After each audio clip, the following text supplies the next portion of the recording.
The Garcia kids have a lot of personality. They're extremely sweet, loving, giving. But they each have their own story, different from their moms. I remember being 12, 13, 14 years old, having to go with my parents and with their friends to the doctor to interpret. April Garcia grew up in West Texas, interpreting for her deaf parents. She can hear and also sign. I am kind of stuck in both worlds, like in between. She has created this unique world with her husband, who is deaf, and their 6 children, 4 of whom are deaf, 2 hearing, where they both speak and sign.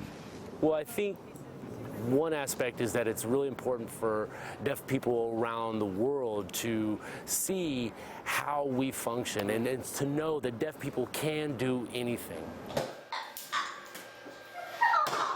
Sheena McFeely and her family can relate. There's just so much more to deaf people than what people see.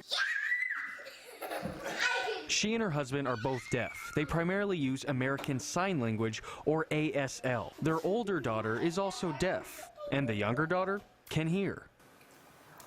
Why do you love to sign? Because it makes me happy and it makes me proud. It's a decision some have criticized, but one these parents are proud of.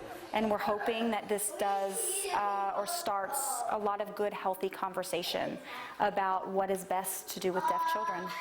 That's why both these families are appearing on the A&E documentary special Deaf Out Loud tonight, which follows 3 predominantly deaf families as they raise their families in a hearing world. This show is finally gives 3 different families the opportunity to really give their story through deaf eyes. We've been contacted by people all over the world, deaf people that are saying this show is going to change our lives.